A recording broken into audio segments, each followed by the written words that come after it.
Welcome to a Skyrim Addict podcast where I will discuss my adventures and misadventures through Skyrim. Join me. Add your stories, add your tales. Let's get into this thing.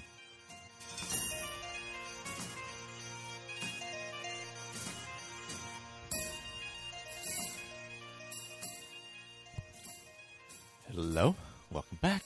Skyrim Addict podcast, episode 107. Yeah, we'll call it 107. So, as you may have heard, we had the charity event over the weekend. Quickly go over some stuff from that. If you're listening prior to November 6th, you can still make a donation through asapodcasting@gmail.com through PayPal in order to get into our drawings for the Skyrim box of stuff, trinkets and such, the 2 Fallout ones, and the copy of No Man's Sky for PS4. Or, if you don't want a particular thing, just put that in the message. For every $10, you get a chance at all those, and that's through PayPal, asapodcasting@gmail.com. So far, we have, and that's up until the end of the day on November 5th, because November 6th, I'll be doing the random drawing for that. So far, we've raised close to somewhere around $2,400, $2,500. I got to go into PayPal and double check.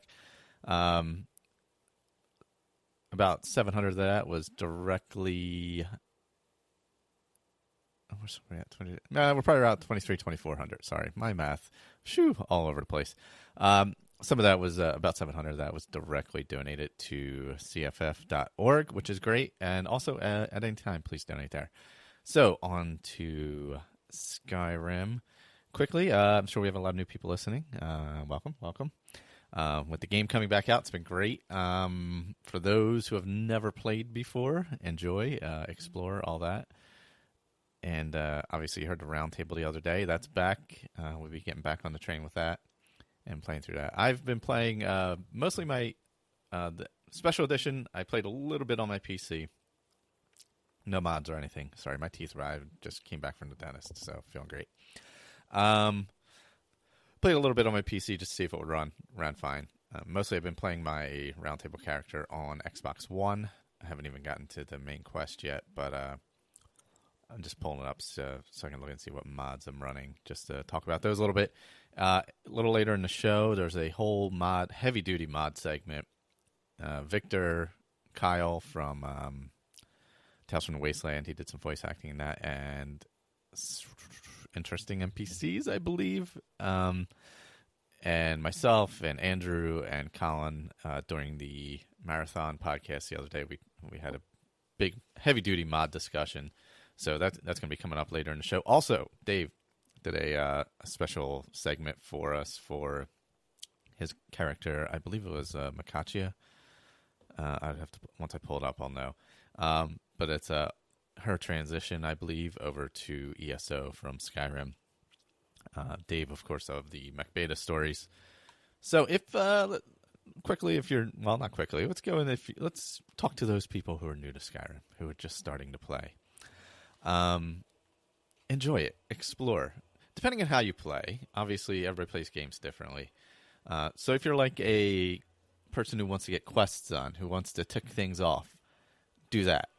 If you're someone who just wants to explore, do that. Just do what you enjoy doing in the game. That's the key. Some people go through the main quest, do everything in there, and feel like they've gotten what they wanted out of the game. That's great. Do that. Others will. I know people who have never finished the main quest in years. So you can see my Skyrim is running in the background. Just gonna click on mods here so I can see what I'm running. I was checking them out earlier. When I checked earlier, there was, I believe, 490 some in the Xbox One store. I apologize, I did not check the PS4 store.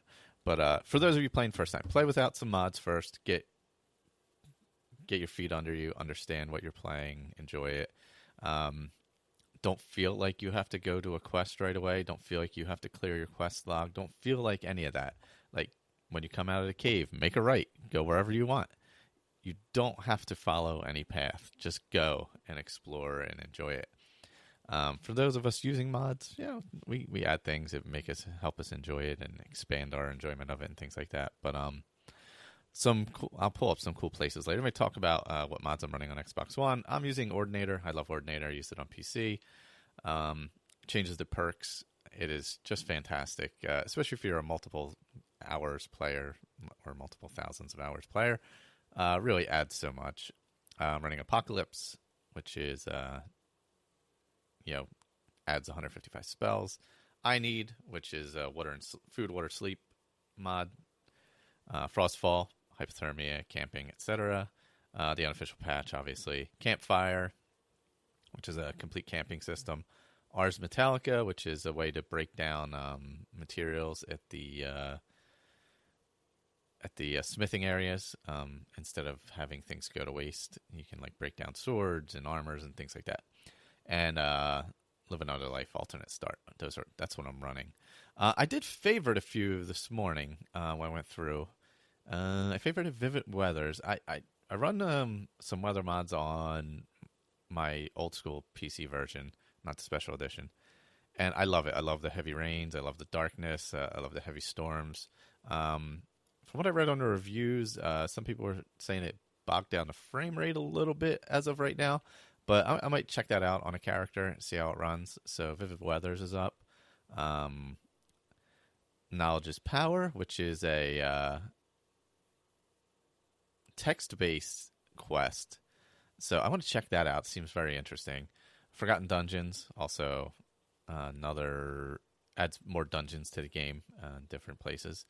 Riverwood Enhanced, I also favored it, and lore-based loading screens, which I definitely want to check out. That's very cool. And Treeslod 23. So that one I think increases adds depth or texture to the trees and stuff. So I think I'm gonna try that. Let's see what's most popular right now. Falscar, I enjoy Falscar quite a bit. That's on there.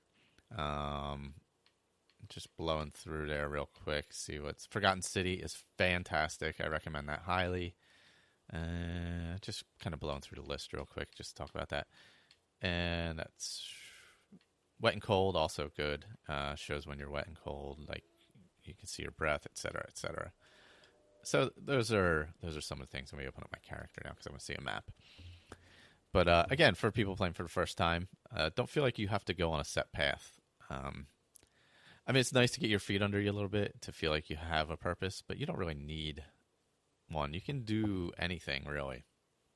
You can play as any type of character. Obviously, it's easier to be the sneaky archer.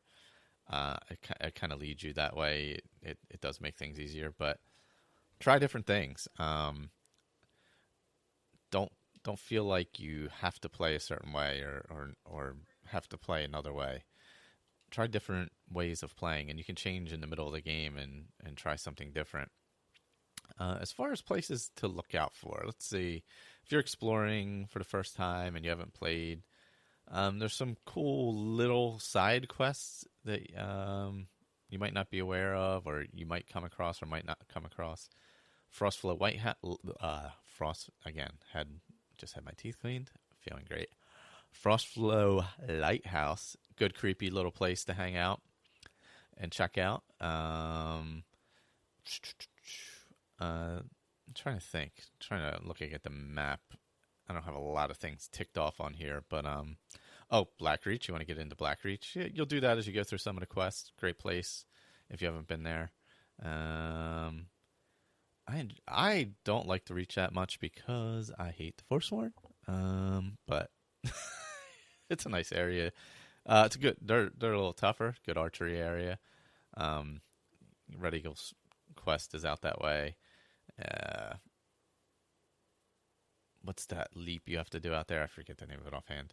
Morthal is a good little town. There's a ghost quest there. That's pretty cool. Just things like that. Make sure you do like the Daedric quests.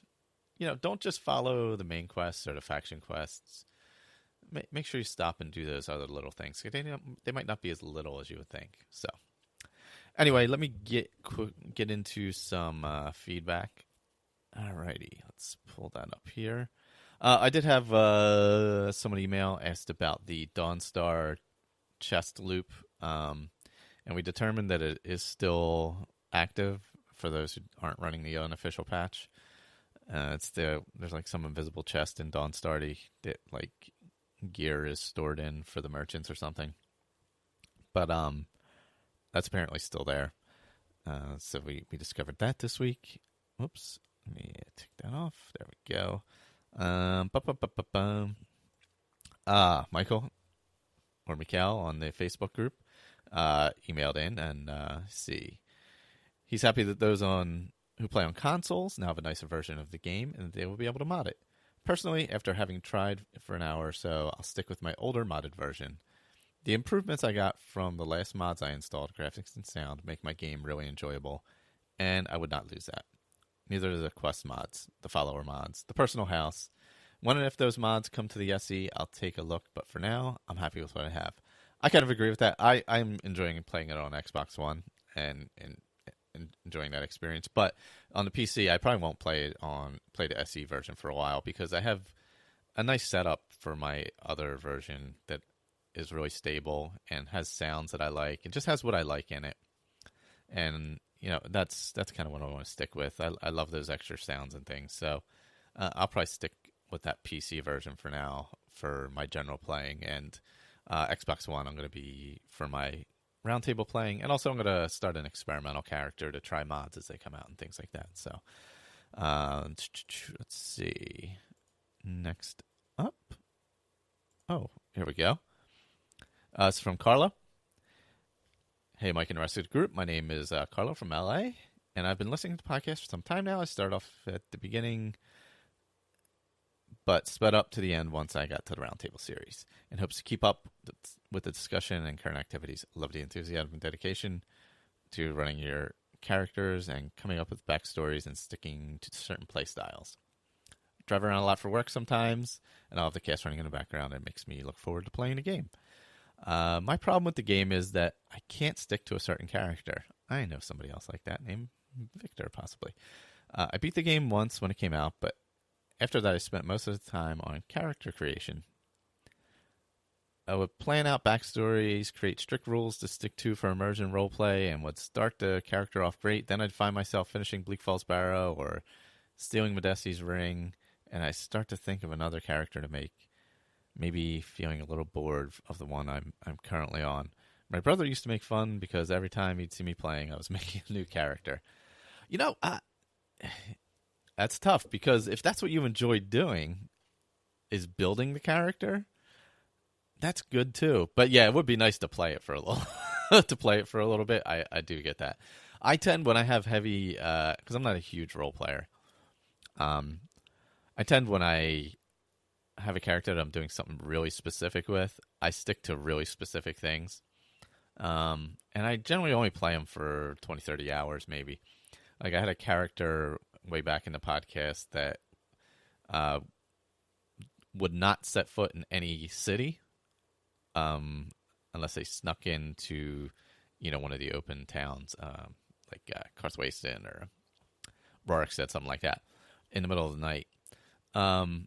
Because he was afraid after being almost decapitated for no reason. But I played that character. I wandered the countryside, did different stuff, came across whatever quests I came across, and really enjoyed playing that way. But yeah, like I didn't play it long term, I have to admit. I would say if you're doing a character like that, like say, hey, this character is going to be a thief. I'm just going to go right to the Thieves Guild and just do that and only do that. And experience it and take it slow and do the whole thing really thoroughly and do all the side quests for it and stuff like that and then bring it fully to prominence. Like that's a good way where maybe you'll be able to sorry, got a peanut M&M in my throat. That's a good way to probably keep interest a little bit. But don't feel like you have to do a ton with every character. Just do what you enjoy with each character. That's all. But thank you for the email. Let's see, where was I?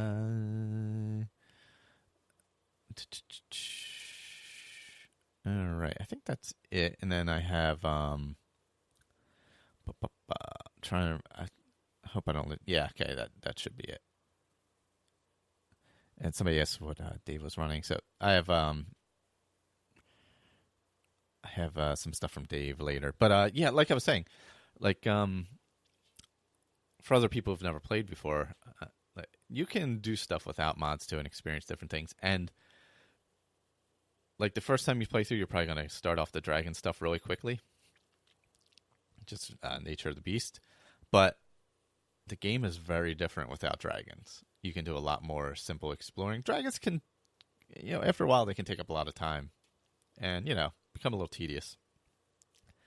But, yeah, if you play it differently without ever even starting the Dragon Quest, even without using the Live Another Life, if you just leave that cave and after Helgen and just go somewhere, go wherever you want, do whatever you want, wander off. I like to, like for a house, I like to murder a niece and take her cabin. Because it's nice and it has stuff in the basement. And the basement has safe storage. So I take her cabin instead of like building up a house. Or you can just focus on building up a hearthfire house. But for that, you're going to need to be able to buy the land and all. So that involves a little more getting involved in towns and things like that and becoming a thane and things. But or just go directly and go do Dawnguard. I think you have to be like level 10, but whatever it is. But you can wander around a bit, level up, then head out there. Another thing, say early on you're not really into the dragon thing, but you may change your mind later on. Go around to all those word walls by the dragons. There's not going to be any dragons at them. You can get the words right off of them. And battle lower level enemies and not have to battle a dragon and get the shouts. You won't be able to use the shouts until you start killing dragons, but think of all the shouts you can get without having to face dragons. These are little things, if you've never played before. But I think that's because I'm going to record this weekend. So I'm going to keep this part short because we got a pretty long segment of modding coming up, as well as we have Dave's story as well. So I'm going to keep this part pretty short for right now, but thanks for everybody for checking out the show. If you enjoy the show, remember to leave a review on iTunes. Had some nice bump in the activity this week and really appreciate it. And also feedback, any feedback, send it on in. Story, whether it's a story or a question or you're playing for the first time or playing for the 10 millionth time or whatever it is. Email in, send a voicemail in, all over at Skyrim Addict Podcast at gmail.com, of course. I'm on Twitter at Skyrim Addict. And, we have the Facebook group where we have a lot of discussion. We discuss both Fallout, Skyrim, and some general gaming also. We don't have real strict rules on that because it's just a group of people who talk about what they like. So we were even talking Minecraft for a bit a while back. And other than that, trying to think off the top of my head. Other than that, if you enjoy the show, check out, if you've played Fallout or playing Fallout, check out the Fallout feed, our Fallout show. Also, Let's Play Skyrim, our audio Let's Play through the quest of Skyrim. I did the main quest. That's finished up. So if you go to that one and you look, you'll see it say main quest, part 1, 2, 3, 4, 5, etc. That's me going through the main quest. And Colin right now is currently going through the Mages Guild. I believe next will be Victor going through the companions. I may throw, depending on when he finishes that up, I may throw some smaller quests in there in between, like Meridius Beacon, and some other smaller quests that, maybe a couple episodes instead of I think the main quest was like 13 episodes or 15 episodes or something like that. I think the Mages is like 18. I don't know. Maybe the main one was 18 too. I don't know. I would have to actually look. But yes, that's Let's Play Skyrim. And of course, there's all the other Skyrim shows out there. There's Skyrim Book Club if you're new to the game or you're old to the game and enjoy the lore. And all the books. They're going through all the books and doing basically an audiobook of all the books. So check out Skyrim Book Club. Character Crusade, they have a lot of great video content on YouTube, and they have a podcast. Heavy duty role playing, fantastic. If you want to get into that, it's a great listen. I was on there a couple weeks ago. Super nice guys. Check that out. And Off the Record, of course, is still around. Check them out. I think they're back to doing some more Skyrim again. They do some great lore stuff and really research, heavy into the some lore sections, and they have a fun show. So definitely check that out. It's about sharing the experience. So that's what it's all about. That's what community is all about. So if you have anything, obviously email here, etc., etc. And we'll get into what do we want to do first? Dave's or Monty? Well, I'll do Dave's. We'll do Dave's story first, and then right after that will be some heavy-duty mod talk for Skyrim, and check all that out. And we'll talk to you next time. Probably a new show out this weekend. Since there's a lot of interest, I'll see if I can get everybody together on Sunday and maybe have more of a round, not a full round table, but just a general discussion of how the game's going and how everybody's enjoying the special edition release. So send your thoughts on that. Want to hear how everybody's playing it, especially PS4. We don't have a lot of PS4 players, so if you're playing on PS4, send in your feedback. Please let me know how that's going, how the modding is going, how you're enjoying it. Would love to hear. So stay tuned for Dave and for some mod talk. Check it out. And I'll talk to you guys next time. Later.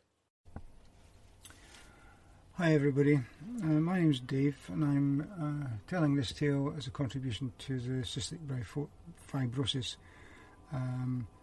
podcast, the 12-hour special. I hope you enjoy it. I've written this specially for this. Matchie Blackstone is leaving Skyrim. She's possibly reached the full extent of her powers. She can't do much more. She's been everywhere, seen everything, and is a bit jaded, so she's decided to move on. And this is her tale of the transfer. She's going back to Tamriel during the era of the Elder Scrolls. Morrowind, 4th era, 215, 8th of Rain's Hand. Revenge is a dish best served cold. Brilliant. The Legion patrol had crested a low hillock and now looked down on an area of complete devastation. What looked like a long dark rod stood in the centre of a circle of 8 smaller rods. That these were the centre of the still cooling area of destruction was obvious from the almost flat circle of around 200 paces diameter. Everything within the area had been levelled to an almost flat, glassy surface. The Legion prefect walked slowly towards the circle of 8 polished ebony rods, each ribboned with rivulets of what seemed to be different metals. The longer rod was a dark glistening rod of an unknown metal with an unblemished silver and gold sigil of Sithis on top. Nothing moved within that circle of destruction. Birds and insects flew round. Animals just avoided the area. The soldiers' horses were unsettled, and nothing could make them enter the circle in any way. What in oblivion has happened here? The prefect asked of his 2 battle mages. We don't know, but whatever it was definitely magical in origin. This place fairly reeks of magicka. The power expended here must have been enormous. It is way beyond anything I have ever seen or experienced, was the hushed reply from the older, more experienced battle mage. A gently glowing leather-bound packet of papers was found at the small campsite, about 300 paces from the centre of the circle of destruction. The officer who had arrived with his small section of troops to investigate the anomaly picked this up and then attempted to open what looked like a packet of notes, or possibly a journal. He failed miserably. He noticed with each attempt the pain it created in his hands increased. This was definitely magically sealed against intruders. Sensibly he stopped. He could, however, read the words on the cover. To McBaida Blackstone, Thane of Riverside, Whiterun Hold, Skyrim.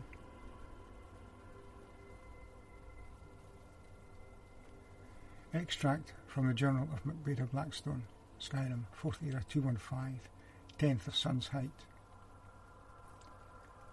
I received the package 3 months after the well-documented strange and unsolved catastrophic event in Morrowind, while residing at my Riverside Lodge. I opened it with some trepidation. The writing on the cover was that of my older sister, Machia. I had not heard from her in over 2 years.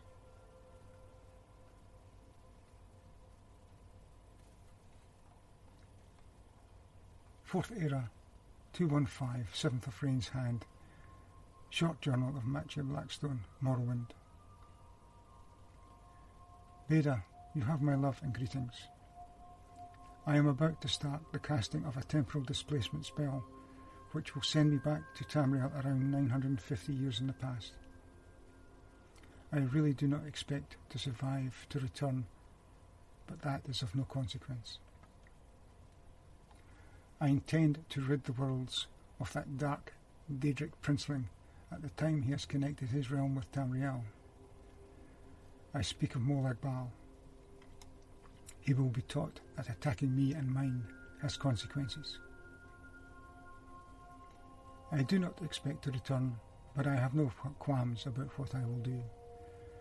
I know that I have achieved much in my life, and that you will achieve more. Your housecarl Lydia foretells it in her destiny. Ascazia has performed the dark black sacrament on Molag Bal, and the Night Mother has spoken to me. I shall be the instrument of death, sure in the knowledge that Lord Sithis approves. From words I understand were the oath spoken by the fabled and long-gone black assassins from the other dragon time, and another place just as magical. I will inhume this bastard with extreme prejudice. I had promised that the following would never be told, but I must, in all honesty, tell you at this time. Beda, I am your natural mother. Once a young and foolish Dunmer maiden, deflowered, betrayed and abandoned by a man I thought loved me as much as I loved him. A common enough tale, I suppose.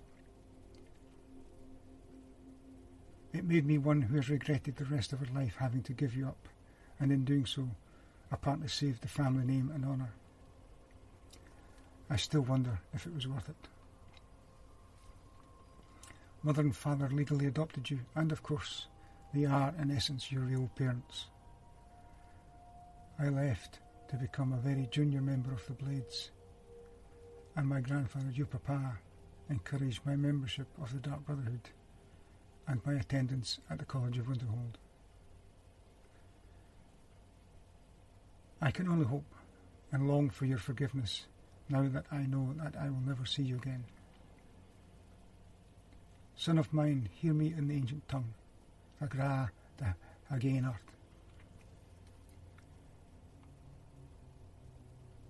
Machia Blackstone, Dragonborn. Listener, servant of the dread Lord Thysith. Hail Sithis. Continuing an extract from the Journal of Beda Blackstone, Skyrim, 4th Era, 10th of Sun's Height. I now find I need to have words with my now new natural aunt and my parents, or grandparents, to find out who in oblivion my natural father was. I fully intend to kill this selfish, unfeeling bastard if Mascasia or my grandfather has not already done so. I won't need the Dark Brotherhood for this task, by the gods.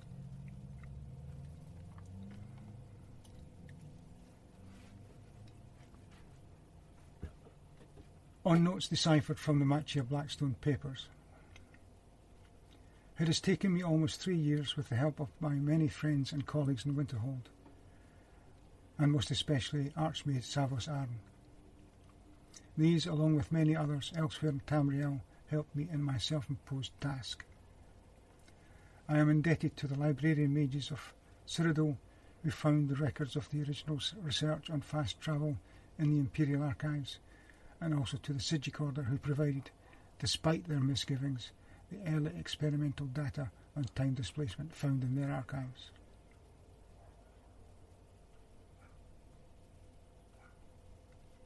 The main catalytic trigger is an ebony orichalcum and quicksilver alloy forged and then tempered in the liquid of crushed Daedra hearts, mixed with the troll blood and of all things vampire dust. It is topped by an image of Sithis, Lord of Chaos. I call it the Sithis Rod. Discovering that the length of the Sithis Rod is what determines the time shift was my first real breakthrough. The spell power is magnified from the rods of pure ebony dedicated to each of the divines. The image of each divine, made with their own special metal symbol, was affixed to the rods. The diameter of the circle is only 8 pieces across, to match the number of divines. The central Sithis rod acts as the focus for the spellcaster to absorb the energy needed. My experiments had allowed me to carry out a number of successful varying temporal displacements between the village of Riverwood and the Whiterun stables by varying the length of these rods. By the time I had achieved the full physical and temporal displacement between Riften and Winterhold and had moved 250 years or so back in time, I knew I was ready. I had marvelled when I saw the college and the small city of Winterhold as it was before the cataclysm. It was then I decided, for some inexplicable reason, to fast travel back to Riften before attempting another temporal displacement. My only excuse to myself was I had no Sithis rod with me. The divines must have been laughing at me.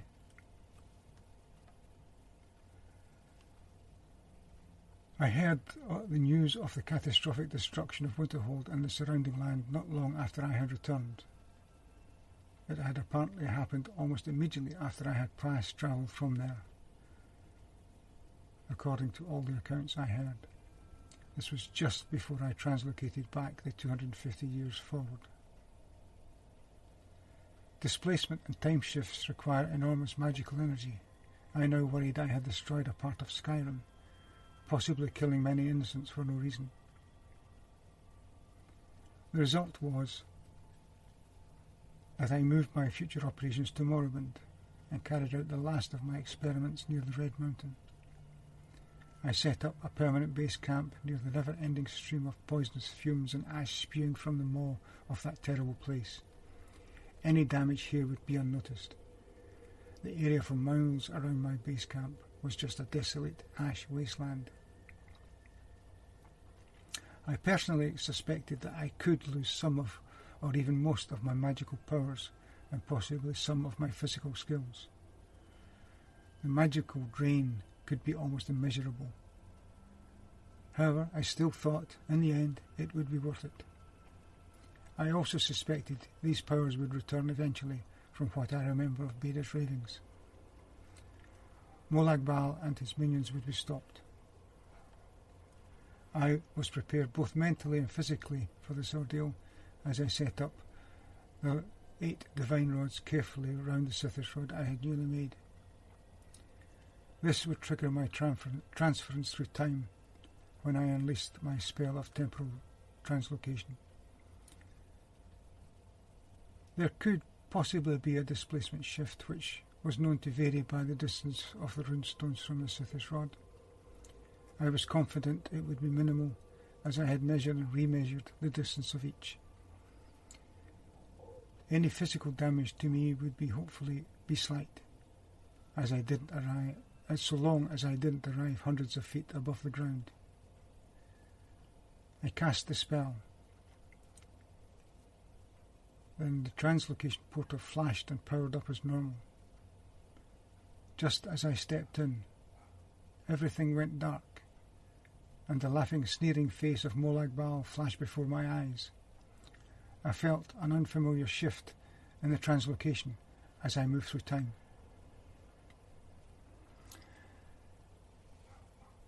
And that's it. I hope you've enjoyed it. Thank you very much. All right. Well, welcome everybody. This is the ASA Charity Fundraiser Marathon, and right now we're going to talk about Skyrim mods, or Fallout mods if anybody wants to talk about them, but I think we're mostly thinking about Skyrim. and all the new mods that are available for consoles. Well, at least for the Xbox. Not so much for PS4, I'm afraid. Surprisingly, there are quite a few on here that I didn't think were going to make the cut for PS4. Yeah, I haven't looked since this morning, so maybe a whole mess more have popped up. I should log into Bethesda.net and look. I noticed while we were playing, before we played the game, I was looking at some new mods that had just popped up today for the Xbox, and several more by Inai Saeon have popped up. Wildcat for one, and which is his combat mod. And let me see, where the heck is the freaking? Oh yeah, mods. What else? Something else had popped up. Let's see. God, there's even more now. They're just like popping. Oh, Imperius. That's great. That's Imperius Races of Skyrim. It's just a little add-on for fleshing out your characters. That's a really great mod. I've played with that on the PC a lot, actually. Have you used it? Oh, Kyle's gone. Oh, Sorry, I had a phone call. That's all right. Okay. Imperius? No, I haven't used that one yet. So anyway, we should introduce everybody before. I'm Victor, and I'm joined by Jeremy, who is muted right now, and Michael, who isn't. I'm here. And Colin. Hello. Hello. And Kyle. Howdy. And Pat, who is still muted. It was not unmuting himself fast enough. Hey, everybody. And Andrew, of course, who said he's going to go away and play and stream. Yeah. Hey, Victor, I actually have a question for you, if you don't mind, really quickly. Sure. I'm gonna stream, Twitch stream my character creation for my Roundtable Argonian later on this evening. Mm-hmm. Are there mods that I absolutely need to be sure that I have loaded before I get my character going? Yes, but I mean, I guess it depends on. Well, I mean, yeah, sort of. Alt start for one, that's got to be loaded. Yeah. If you're going to do an alternate start, the unofficial Skyrim patch, I would definitely load before you do anything else. Anything that's a texture, adding on a city, adding buildings to a town, that stuff you can load later. If you Perk overhauls, well, at least Ordinator is extremely polite. That guy is a genius, I think, for the way he. So you can actually add Ordinator into an existing save, and it will look at your current perks, and it will refund them and let you read. It's pretty amazing. So I don't know how well that works on consoles, but that's the way it works on PC. So theoretically, you could add Ordinator later. There's no reason why you shouldn't add the magic mods to begin with. You know, you don't have to use them. They're not going to affect your game, you know, outside of you actually adversely using the anyway. spells. Yeah. Right. Okay. So stuff like that. Relationship dialogue overhaul, if you were thinking about using that, which is a fairly extensive and really nice kind of reordering of some of the dialogue that the NPCs give you, that I think you should load from the very beginning. Okay. Great. And last but not least, I see now yet another one by Inai Saeon, Thunderchild. Somebody's hammering something somewhere. What is that? I'll check and see. Shots fired. Must be one of the Philly guys. Shots fired. Yeah, Thunderchild is great. That's a sort of an extension of shouts and things. So I would load that first. And are there any cool story ones? Those don't matter at all? I can add those whenever later on. Pretty much in the cool. I don't know. The Forgotten City is the only big one that's out right now. Yeah, it's the only one I've seen. Yeah, I saw that one. I have it favorited, and I was thinking about downloading it, and that's safe to do. Everything's cool. Play around with all that stuff.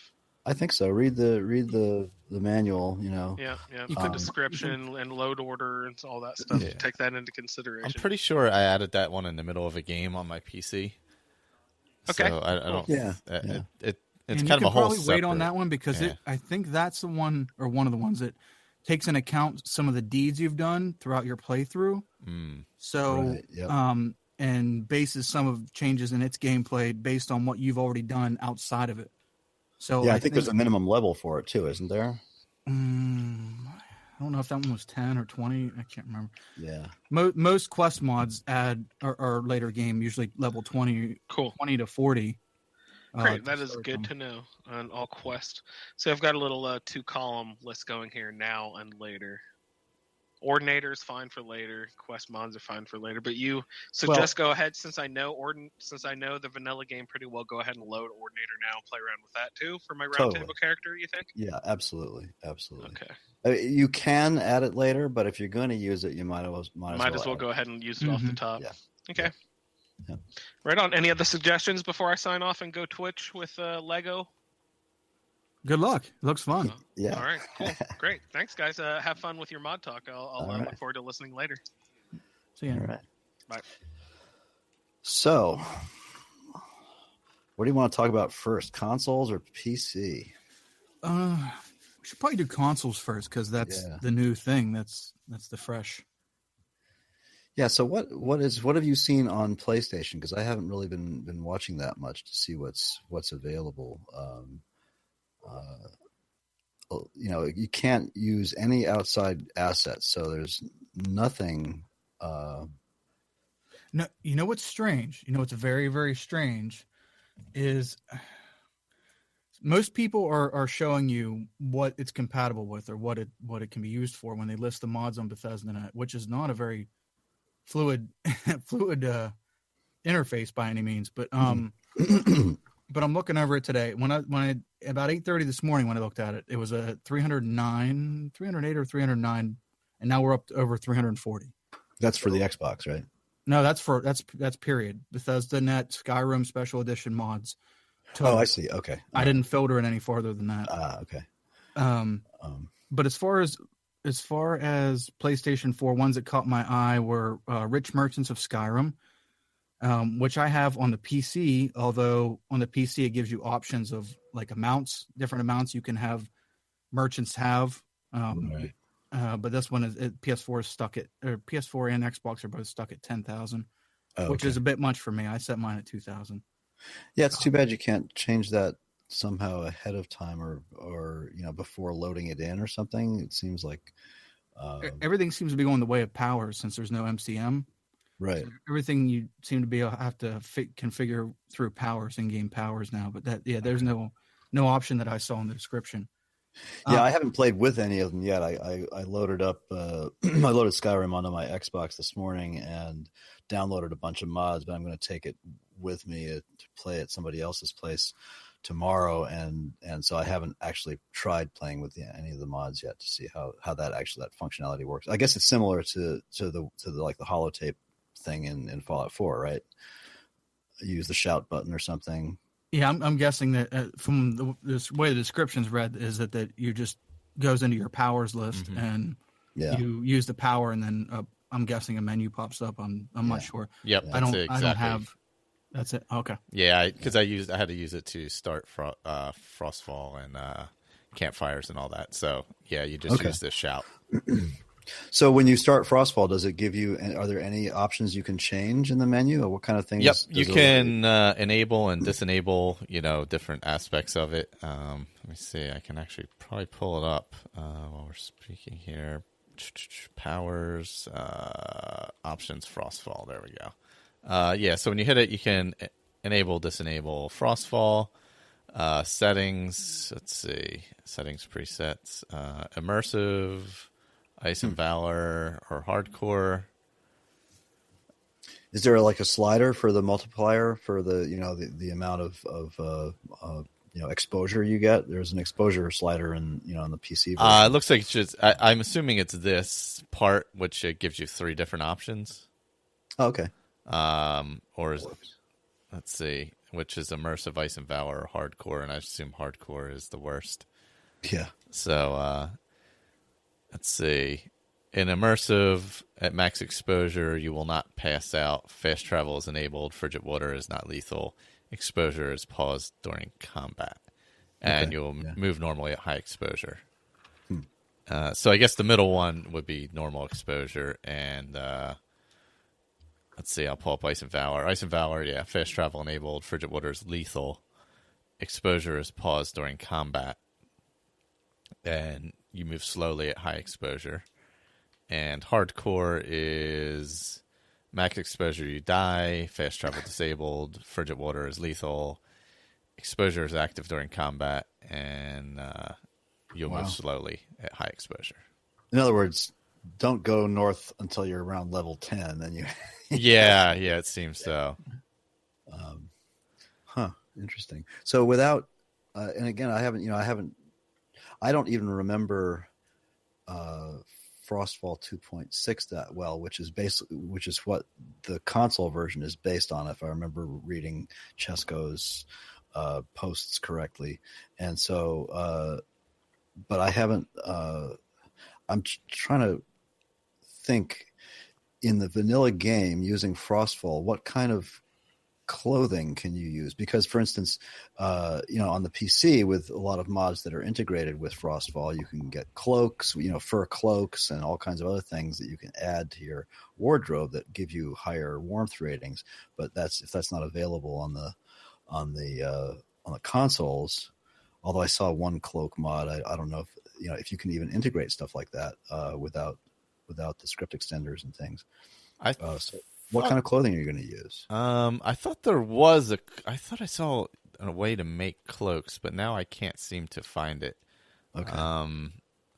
So you think Frostfall has that? It may have been in it. Okay. That makes sense. Let me see.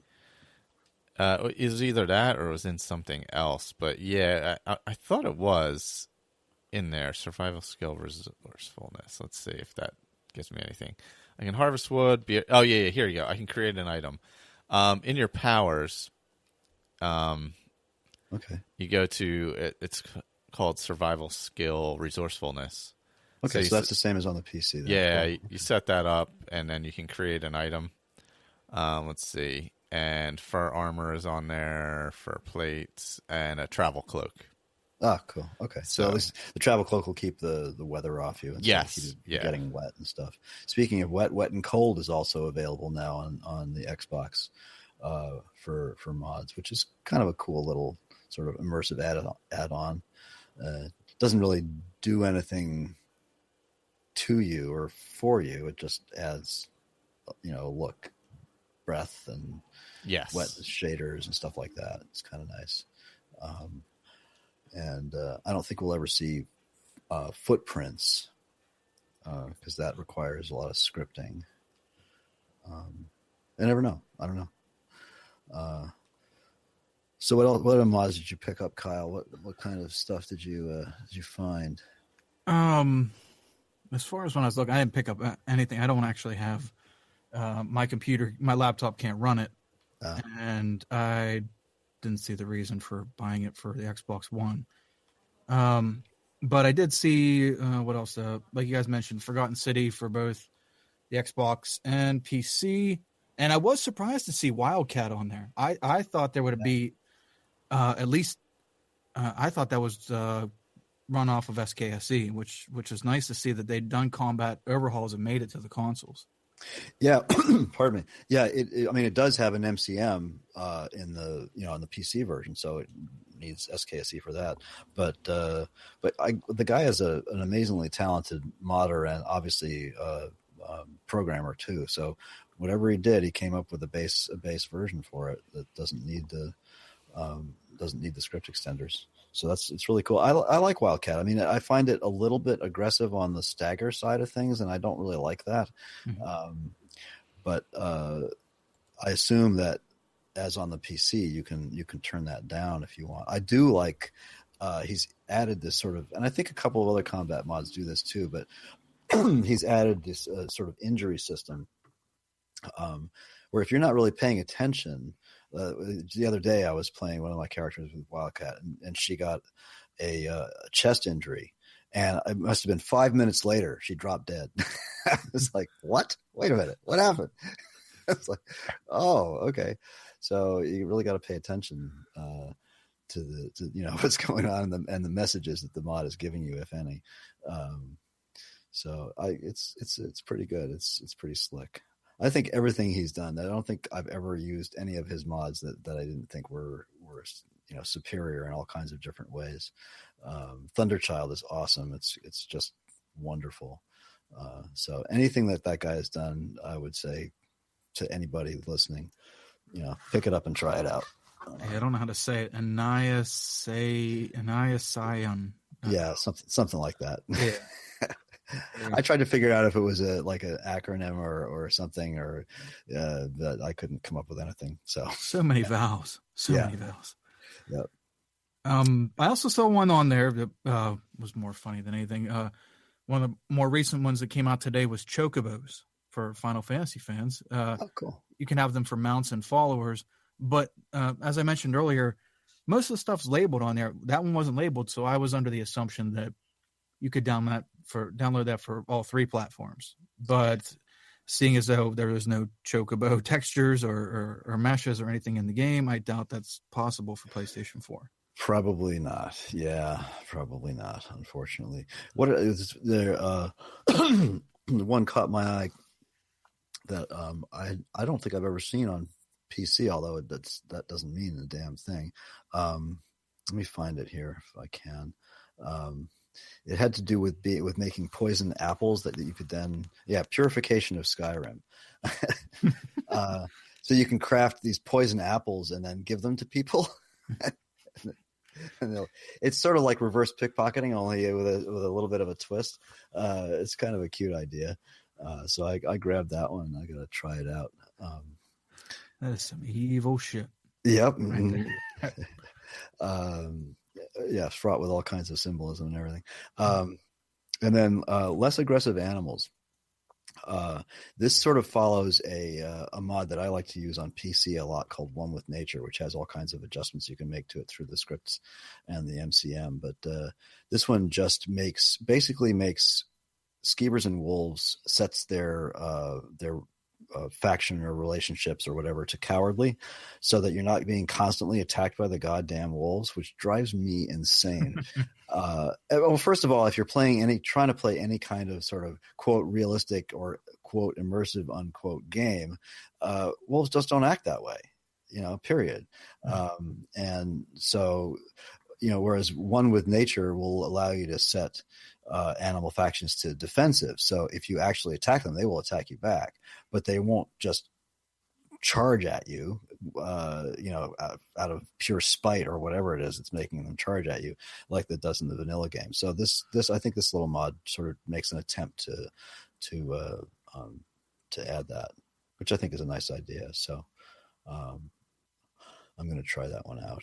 And they claim on the vanilla game that they hunt in packs and all that in the little tooltips, but really a lot of times they'll come at you by themselves. Yeah. Like at the beginning there was one, maybe two, and maybe they both come at you at the same time, or maybe the one up on the hill, for instance, between Riverwood and Whiterun, he's by himself. Well, that's they're not very good to begin with as a pack, but by themselves they're just extra annoying. Yeah, and they really don't. I mean, I think Bethesda is being a little generous when they say hunt in packs. That implies some sort of, collective and individual intelligence going there, and there really isn't.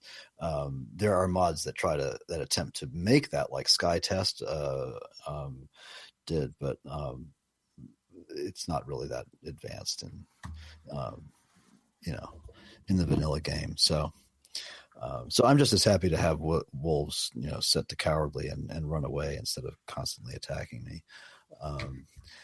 Another one I found today that I have used on the PC, and I was really surprised to see it, although it's a mod by TrainWiz, and he's pretty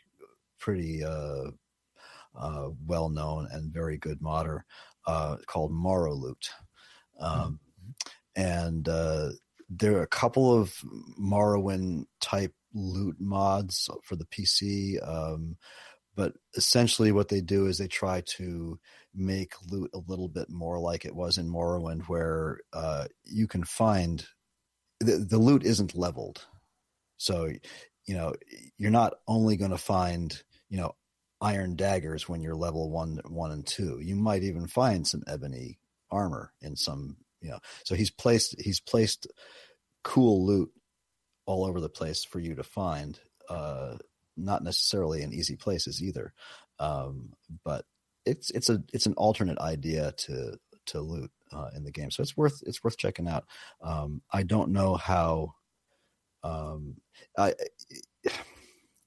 will say that there were, on the PC side of things, there are tons of patches for Morrow loot, and there's another mod like it. I can't remember what it's called right now. So I would use this at one's own risk. You never know if it might cause problems with other mods you're using. So, but it's worth checking out. So, yeah, when you start tweaking mechanics, then you gotta be careful where you tread. Right. Yeah. And like I said, you never know with a mod like that. It could have a clash with something that's changing a level list somewhere, or it might have put it, you never know. It might put something in a chest that conflicts with a quest, or, a quest that you add, that might just cause a crash somewhere. You never know. But it's worth checking it out. Now, I haven't. You guys have. So, Michael, you've played with some of the mods. I noticed that when you add and subtract mods, the game reorders the load order. So it's sort of an automatic load order optimization that's built into the game now via Bethesda. It seems so. There are certain ones that you can't move. I know Campfires automatically goes to the top and you can't move it. Well, yeah, it's probably an ESM. That's yeah, why. Everything else you can order. But every time you do, it basically you go in and out of the game again and have to reset it. Okay. So you can manually you guys hear me now? Yes, I can hear you. Right. Yeah, because I was talking up a storm earlier on. You guys can give me. Oh, really? Oh, bummer. Sorry. Yeah, I didn't. That's right. My fault. So what were you saying? Disconnecting. It was horrible stuff about Andrew. Don't worry about it. Well, that's fine. But yeah, it seems to you can change just it. Just because my mic is on mute does not I'm not listening, Colin. I'm on to you, you son of a so and so. All right, bye. Gone but not forgotten. Yeah. Yeah. Really, yeah. Yeah, now you can reorder some of it though, because I've definitely reordered some of them based on what they said, where to set them and everything. But Okay. yeah, I was confused by the Campfires one at first. I'm like, why can't I move that? Because I was trying to put it below the unofficial patch, and I'm like, and every time I tried to, it just bounced back up to the top, and I'm like, well, that doesn't seem right. But yeah, because it's not showing you the file extension, but ESM is a master file and has to be at the top. Yep. Yes. So it automatically does it for that. So yeah. Basically, mod organizer. They all do that automatically. They won't let you drag an ESM down below. That is a concern with the console, because there is, at least for Fallout 4, because that's what I played Fallout 4 on Xbox One. There is no guidance whatsoever on load order. There's no tools. There's, as far as I know of, to help you, order your load. To help you, figure it out. You're just kind of on your own. And as you showed me the other day, like with the alternate start mods, they should always be at the bottom of your load order. Yeah. Yeah. And I never knew that. Yeah. Yeah, that's the advantage of a tool like Loot on the PC, which will do it for you, of course. So, I thought that the way it looked to me when I was just loading them up and then unloading them today, I thought it was doing it for me automatically. I thought there was some sort of load order optimization built into it, but I guess not. So that's too bad. I don't know. I'm going to play with it maybe later tonight. I don't know. I'll see. But I mean, I downloaded a bunch of mods and then I immediately disabled them all because I want to start the game vanilla and then see. So explain how there's no I mean, as a sort of recently back to Skyrim on the console. I haven't played it on console for 4 years, I think. On the Xbox One in particular, there's no profiles as such. So if you want to create a new character with different mods, you have to keep notes. Yes. Okay. I think I remember Andrew saying something about that too. Yeah, I think that's what he was saying about Fallout. Same thing. You had to keep notes, so you would know. They would have learned from that. That's horrible. Yeah, well, it would just of course, save it. But... Fallout has a slightly different way of the Fallout 4 anyway has a different way of kind of cataloging saves that's almost like profiles, right? I mean, that's true, but it doesn't show you when you switch between characters / profiles. It doesn't change your load order. Right, the mods are still all global, basically. Yeah, so it doesn't show you what you're missing from that save. Right. So you could be, especially if you forget it once, maybe twice, it'll tell you that there's files missing, but it won't tell you what. Yeah. Okay. Which is sort of a good segue into the PC side of thing. I know most people are coming back to the game probably via consoles right now. So I don't know how much we want to really delve deeply into the PC side of modding, but I know we've had a few questions from people in the group about PC modding. So I would say the issues that we were just pointing out about difficulties between profiles and load orders and things like that and mod lists. These are things that good mod managers on the PC side of things solve. And in particular, the mod manager called Mod Organizer, which unfortunately will never see the light of day in its original form for Skyrim SE. So we'll never get a Mod Organizer as we are all using it now on Legacy Skyrim. We'll never get that for SE because they're rebuilding the whole thing and blending Mod Organizer and Nexus Mod Manager into the one ring of mod organizers, and hopefully it won't have to be thrown into the fires of Mount Doom because it sucks so badly. We'll see. So that's the advantage of a great tool like Mod Organizer, which can allow you to build profiles and allow you to see all the saves and what's in the saves and all the mods that go with each individual profile. So it's a great tool. I guess we all use it. Most of the people that mod a lot use it. So I would encourage anybody who's interested in modding to go out and find tutorials about Mod Organizer. So Kyle, you're not doing much PC modding at all, or no, I'm still doing. I'm doing as much as my laptop will allow. The laptop will allow. Yeah. Okay. I'm testing. Push it till I can't. Till it starts to screams. Yeah, until the frame rate starts yelling at me, then I back it off. Oh, that's right. We talked about that. Yeah. Okay. I'm sorry. Yeah. Yeah.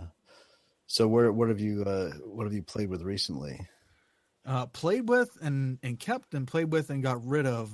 Well, not got rid of, but deactivated 2 different stories.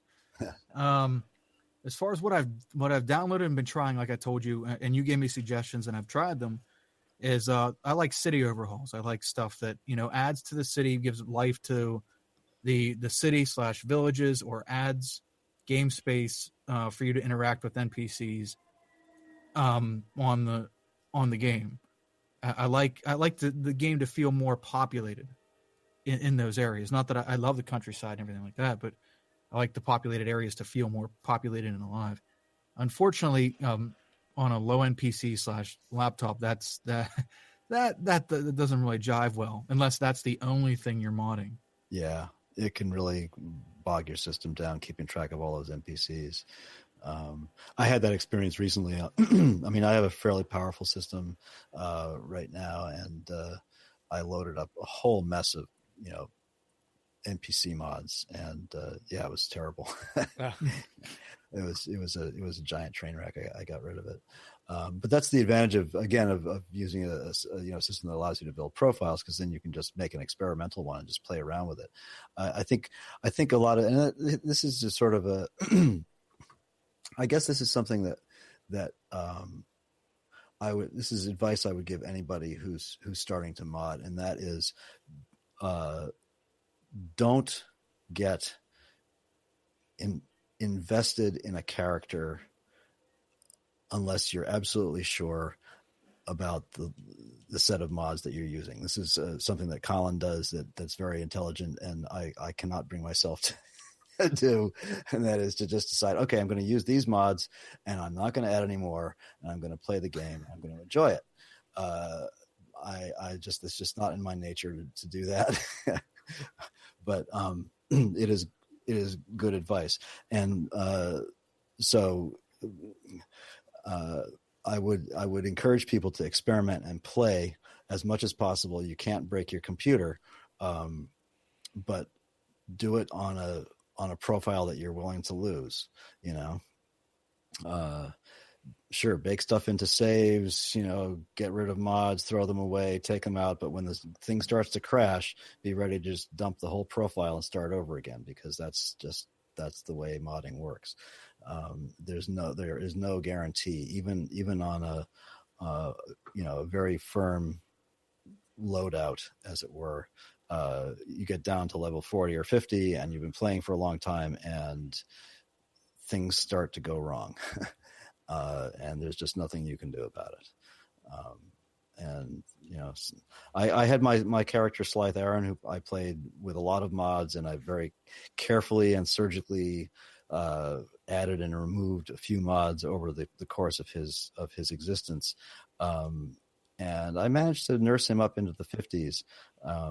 But towards the end there, it was just getting impossible to play, with regular crashes, and he couldn't go to a couple areas of the map anymore, and stuff like that. And it's just the way it goes. And I know Colin, go ahead. Oh, I was going to say, if you can do like Colin does and resist that temptation to keep adding as you go, then you're pretty safe if you find a stable mix. Mm-hmm. Yes. But like you, Victor, I every 15, 20 minutes, I'm like, man, right now I could really go for, X mod or this, this mod or that one. Oh man, this would be so much more fun if I steer the story towards this way, which would require this mod. Yep. It just gets to be an addiction. Yeah. So what I've done is I've created in Mod Organizer anyway, I've created a current base build profile, and I use that. And I played a couple characters up to around level 10 with just that, so I know that's stable, and I'll use that as the starting point for a lot of different characters that I want to try out, and that seems to work pretty well. I'll add and subtract things from it, before I start playing, before I start saving games in it. I can, you can take mods out or add them in and just rename the profile.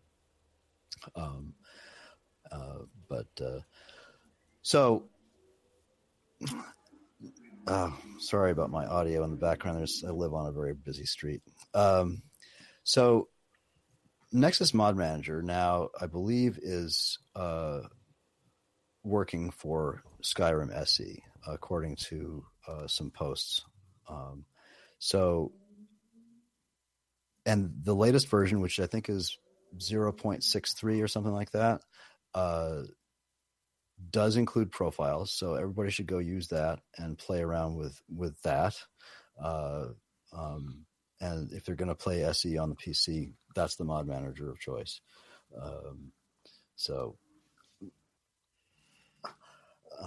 But if you're going to play Legacy Skyrim, go after Mod Organizer for sure. So what other mods do we want to talk about here? Is there anything on the PC that you find is like, totally can't live without? What about mods that are not there, that are not on the SE? Like, I'm really missing Immersive Hood. Yeah.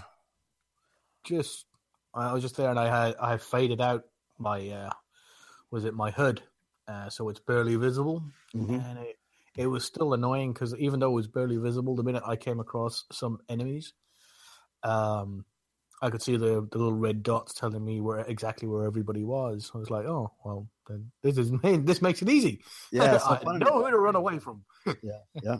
Well, I would think he's going to have one relatively soon because he created one fairly quickly for a non-script using version of Immersive HUD for Fallout 4, right? Yeah, iHUD Lite.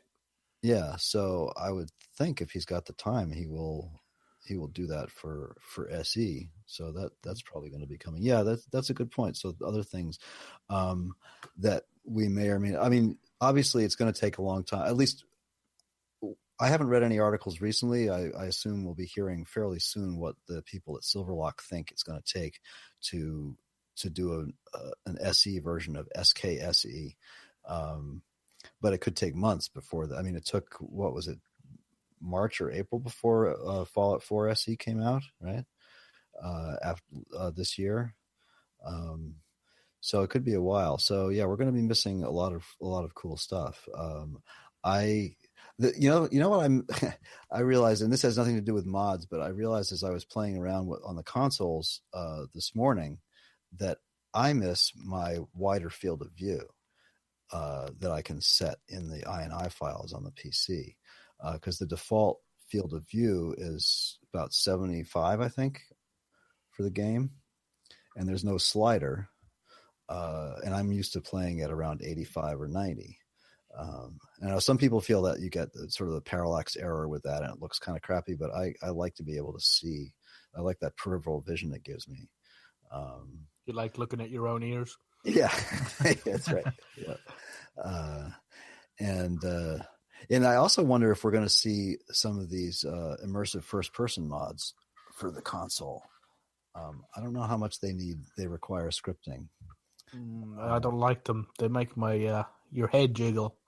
The head jiggles, it's a little annoying. The newer, there's a new one that doesn't do that, but so you don't get the bounce, but you do have a first person view when you're riding on a horse, and that's a little jarring at first. Seeing the horse's head bob up and down, that's a little annoying. And getting on and off the horse is a little jarring. Some people love it. I used it for a while and I stopped using it. But you don't get the head bob when you're running so much anymore. I think somebody figured out a way around that. There is. Oh, go ahead. No, go ahead, please. There is, as far as transitioning legacy mods to special edition.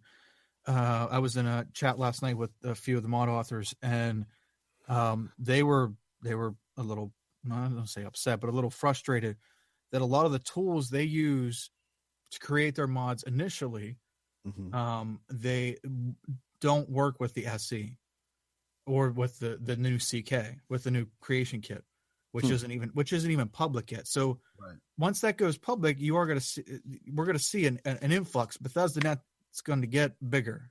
There's going to be more mods, PS4 mods, Xbox One mods, and just regular PC mods on Bethesda.net. Yeah. But a hang up they're having right now is that especially ones that do NPCs and also locations and stuff, is a lot of the tools they use to make these mods don't work with the SE.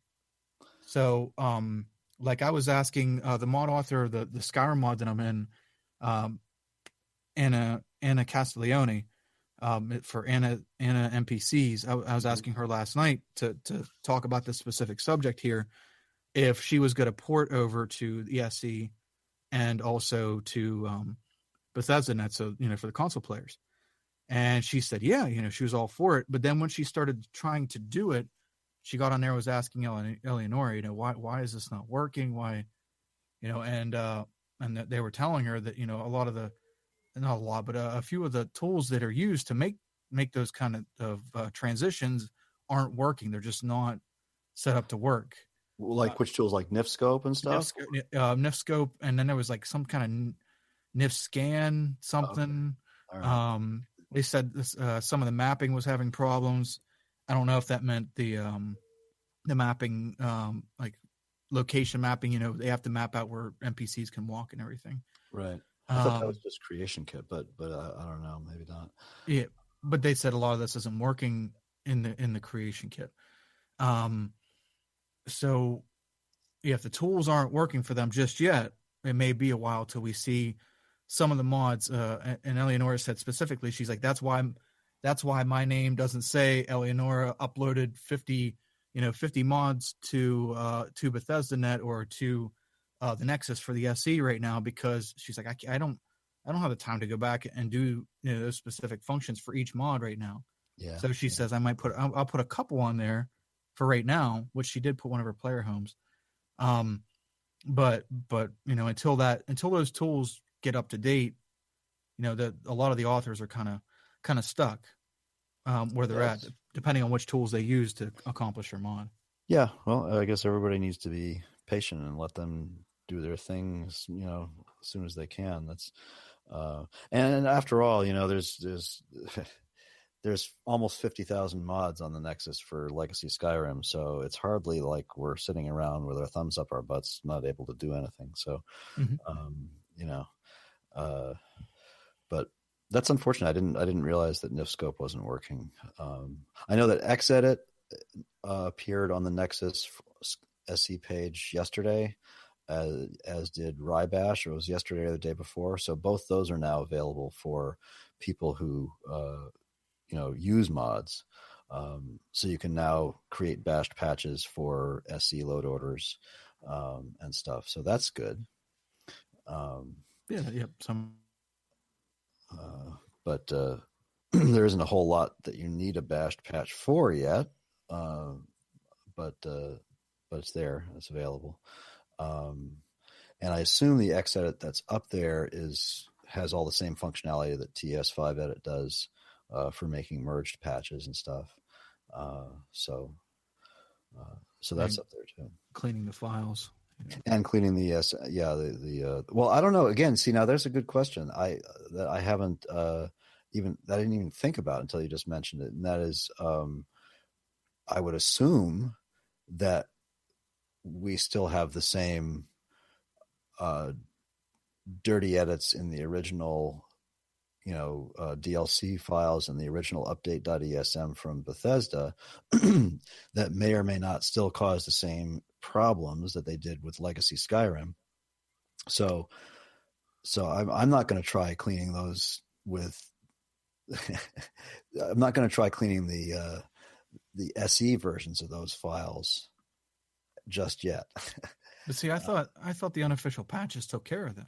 No, the unofficial patches fix bugs, but they don't take care of dirty edits and identical to master files, or whatever you call them, the entries in the original ESMs. So the presumption is, if you're going to have a stable modded game, that you're going to practice good modding, and one of the first things you do for that is to clean your master files. And there's plenty of great tutorials out there, of course, the greatest of which is Gophers, and it's still valid today. And it was made back in, I don't know, 2013 or something, maybe. So that's something that people should go and look at and learn how to do. However, I don't know if it's something that anybody should be doing with SC right now. that's not something I can even address. But it's something we should look into because it's important. And believe me, since, if you follow, it's really simple process. So if you follow Gopher's instructions to the letter, you can't break the game. But now we're talking again with legacy Skyrim. And the worst thing that's going to happen is, you obviously always back up things and save your files and make backups of everything first and try it. What's the worst thing that can happen? Well, you might lose a couple of saves and you might have to re-download the game. That's not the end of the world. But if you want a really stable modded game, that's the place you start, is clean your master files. That's modding lesson number 1. Unfortunately, everybody's scared of doing it too. Yep, me included. Don't be. I mean, it's like I said, it's like a 20-minute tutorial maybe. Watch it a couple times just to get comfortable with with the process, watching somebody do it. I watch the thing every time I do it just so that I don't miss a step, Yeah. And really once it's done, you'll never have to do it again unless you have to go onto Steam and what do they call that? Verify. Yeah, thank you. Verify your game cache. Then it will detect that there's something slightly different about those files, and it'll re-download them, and then you'll have to remember to do that again to clean them. But Gopher talks about that in the tutorial too. No, you can't. You're not going to break. You're not going to break. I mean, the first time I did it, I made a complete copy of the entire Skyrim directory, just in case. I didn't have that many mods then. I mean, now I have I don't know, 150 gigabytes of mods, I think, or something. But I made. He has 6 games in one. Well, as I'm looking at Mod Organizer right now, and there are, if I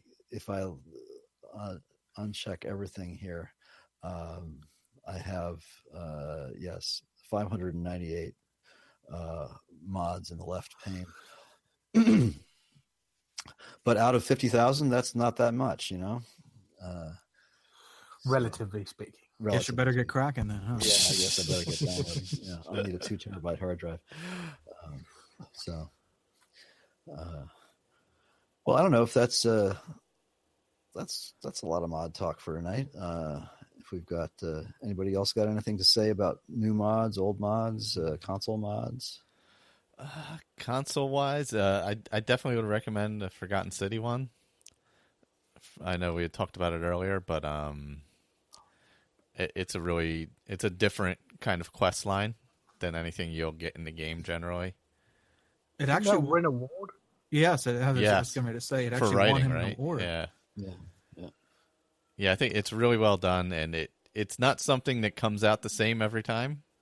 Oh, that's cool. I didn't know that. It all depends on how you do it. It can end really quickly on you, so just be aware of that. Or you can kind of play through it a little more and understand a little more. Did you push the button, Michael? What's that? Yeah. Did you push the button? Of course. You pushed the button, didn't you? Of course. End it all.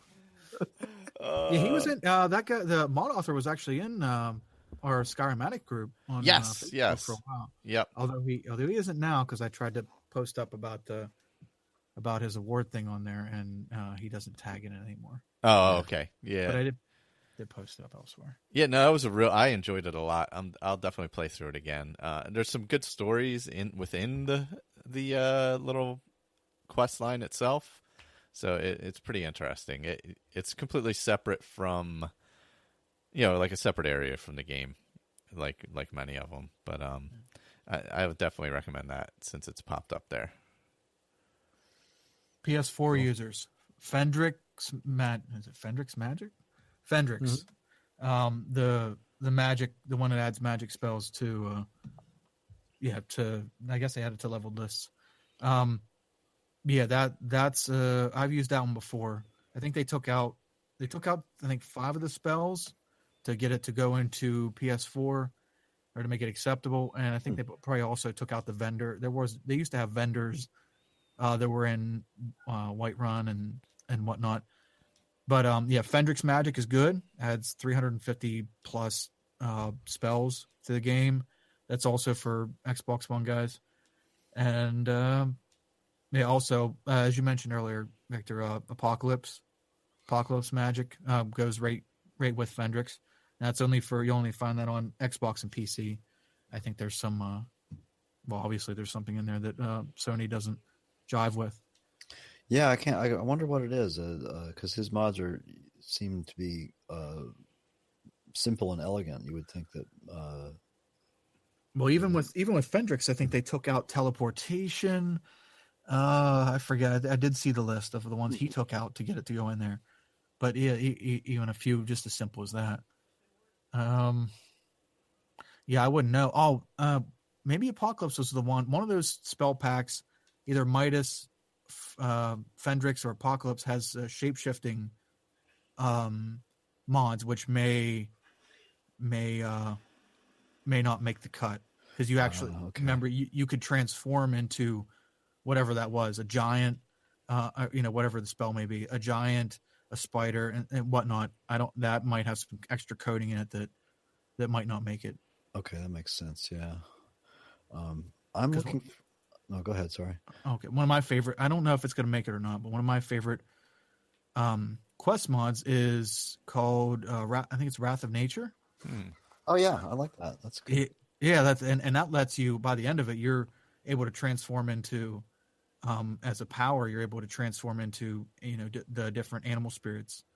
Right. That's we were talking about that earlier because I think it was Andrew pulled Druid as his class. And so that's a Druid based mod basically. So yeah. But it's not available on the console though. So that one, and there's another Druid one I would keep an eye out for is Druid Essentials. That's a fantastic mod altogether, even to have. Yeah, the only thing I didn't like about that one was the sort of the tree house it added. I didn't really like those. I thought they were kind of. Yeah, I didn't use that player home because it's more of a burden than anything. Yeah. It's way over by Carth. It's near Windhelm, near Carthwayston or something, isn't it? Somewhere over there. Between Windhelm and Riften. Yeah. Oh, okay. Right now, I'm looking at I'm trying to find a mod that I found on the Xbox this morning, and I can't find it on Bethesda.net here. It was a crafting mod. Where'd it go? Oh, immersive poop. Nice. Are there any mods to break down items yet? Well, that's what I was looking for, because there is a mod that I loaded on the Xbox, and I'm just like being a moron and not seeing it. That does. Oh, is it the Metallica? Ars Metallica? That's it. Yes, thank you. Ars Metallica. Where is it on here now? I thought I had seen it earlier. Yeah. Yeah, I saw it earlier. I don't know where it's at now. It's on the last it basically page. Does. Is it the last third page? Third page, middle. You have a picture of Adrian Avanici on it, next to the horns with a halo around it. It's like Avanici. What a pleasant fellow. Yes, that was the answer to one of the questions. I forget, was it Juan who couldn't get that one? Yeah, he got our first name, but he couldn't. There it is. Yeah, Ars Metallica. Yeah, that sort of adds some of the simple versions of what mods like Complete Crafting Overhaul Remade do, and allows you to gain experience at the tanning rack and break down things at the smelter. I'm gonna have to grab that. Okay. Yeah, that's kind of, to me, that sort of thing is essential stuff that should have been in the game from the get go. I agree. Hi, Lee. Lee. Yeah, that is should have been there from the beginning. Mr. Benjamin, welcome, sir. Hello.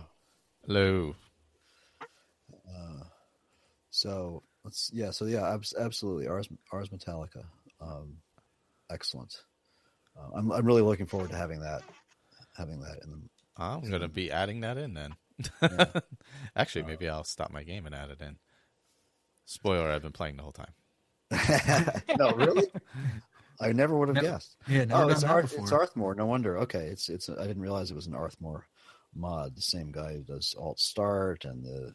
Yeah, there was only select mod authors that received the beta keys.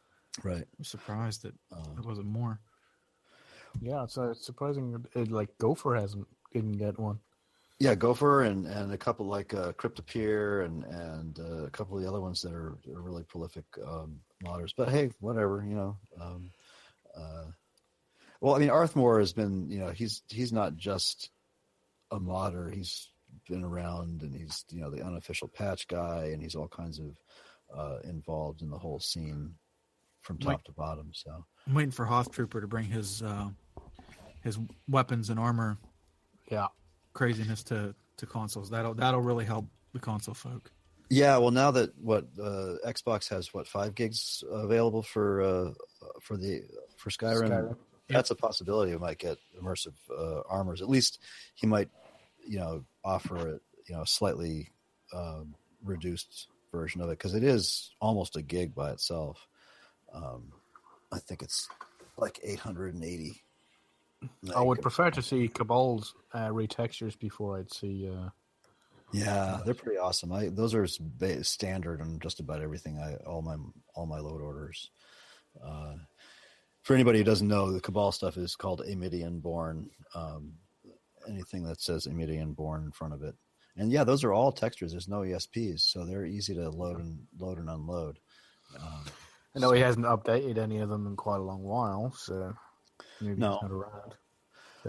And as far as the new, I gather, and this has to do with NIFScope and the issues that they're having. I think there's something to do with meshes. I heard or read somewhere, like for instance, SMIM, the Static Mesh Improvement mod, isn't going to be coming to SC anytime soon because of that. So, I could have swore I saw somebody say they got SMIM to work on SE. Oh, okay. Well, actually, you know, there's missing something. Okay, well, maybe maybe it'll work after a fashion, but not fully. What's her name over at the Skyrim mods, the Skyrim Nexus mods Facebook group there? Melissa, I think.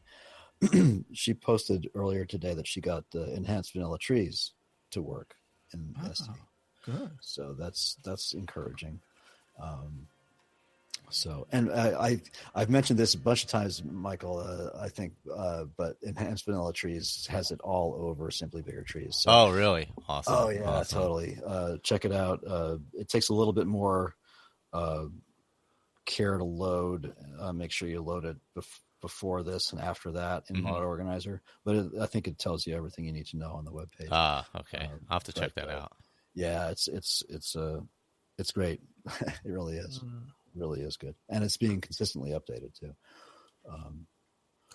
What I'm not seeing is a dragon mod. No, you're right. No, I didn't see a full dragon like the. There's the Parthenax dilemma. Yeah, mod, there's Parthenax dilemmas on there. Which is hated by Gopher. He hates that mod. Really? Why? What's his reason for hating it? Because it doesn't let you. Basically, you have to lie to the blades to be able to continue. Because what you do is they ask you to go and kill Parthenax, and the way to get around it is that you have to have your character lie to Delphine and Bingy, saying that you actually did kill him. Whereas he was saying, "Well, no, my character doesn't want to fucking lie to them. He's just going to turn around and blankly say to him, no, I'm not going to kill him. You're going to shut your mouth and you're going to do what I tell you to do. Because I'm the Dragonborn and I'm the Dragonborn and you're just a blade. You do what I tell you to do. This is my temple. This is a Dragonborn temple. Get out." Yeah, fair That's point. what he was hoping it was going to be, but no, it's just a tiny bit of dialogue, and then it comes up with lie to Delphine, saying that you did kill Parthenax when you actually didn't, and then it just continues so you can do the Blades dialogue. Huh. Well, maybe there's a good reason why it's impossible to make it any other way without restructuring the entire game. I don't know. I guess he's right. Ooh. Yeah, Bandanas of Skyrim. Yeah. Oh, that's great. I'm going to get that one for sure. Is there anything like immersive armors or anything like that? Yeah, that's what we were just talking about. Not yet that we know of. There are armor mods, right? There, I haven't looked at any of them, but there are. Cool. Beehives. Yeah, Black Ridge Railroad. Is that a haircut one or? Yeah. No, it adds beehives all over the place because obviously, since there's like a shit ton of mead. Yep. There's like 3 beehives in the whole game. Right. Yeah.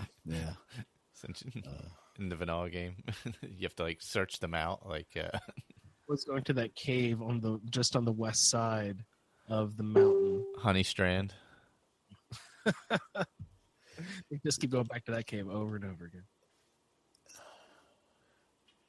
Beehives. Earth, Wind, and Fire, the mod. Just pouring music behind your game, right? Yeah.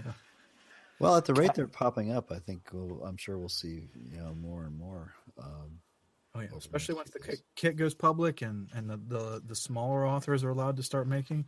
Yeah, with a bigger fan base now. Yeah. Did you get a feling from the guys you were talking to last night about when they think the creation kit's going to come? Is it going to be a lot faster than it was for Fallout 4? By the way, they were talking. They were hoping a couple weeks. Oh wow. Okay. So, but that's just, that was just them talking because Eleonora got the kit. I don't think Chris even got a kit. I forget. Maybe he did. I know Anna didn't. Anna was waiting. She actually messaged them to try to get a key, but she only has. I think she only has that one mod, maybe another one. So I don't think they're really as concerned with the smaller authors as they are, the big stuff, Chesco and all them. So I assume he's planning on coming out with some version of interesting NPCs, right? He's trying to hack them down. Yeah. He was saying that thankfully a lot of his stuff is vanilla, that he doesn't have to worry about as much of the problems that people are having compiling, texture mods and mesh change mods and stuff. Right. He doesn't have to worry about it as much. But he doesn't have to worry about the audio files and stuff like that, right? So yeah, he's gonna have to cut. That's a huge mod. He's gonna have to figure out how to cut it. Yeah, it's like 2.3 gig, I think, right? It's too big to download automatically on the Nexus even. So yeah. I don't know how he's going to do that. And he's working on another quest line or another quest. Oh, to add into interesting NPCs. Yep, he wanted to get it in for the anniversary, but I think once he figured out that wasn't even possible, that he just kind of slowing down and trying to figure this out first before adding more. Yeah, it's so integrated. Yeah, that must be what a Herculean task trying to whittle it down. I can't find anything on the static mesh improvement. I was pretty sure I saw it somewhere, but I'm not seeing it in this chat, so I may be wrong on that. Yeah. Well, we'll see. It'll come in time. But actually, no, I think that was a Bro Jewel video. His video that came out today. Maybe that's where I saw that. I haven't watched that yet. Okay. Yeah, something to do with that. It was kind of a here's what's going on right now. Yeah. State of the Skyrim SE video. Yeah. Cool. All right, guys. Well, I think we can call that an episode or whatever, or a mod talk, or whatever. We can call whatever we want. Yeah. Thanks for listening to this episode of A Skyrim Addict. You can find all of our contact information, YouTube channel information, as well as other shows over at asapodcasting.com, including our newest show, The Fallout Feed. Special thanks to Claire Lafar for the show's artwork. You can find her stuff at etsy.com/MayaFirePrints, MayaFirePrints. And a thank you to Dan Bull for the use of his music in the roundtable open and close. You can find him on YouTube or iTunes. Just search Dan Bull. Once again, thanks for listening, and later, everyone.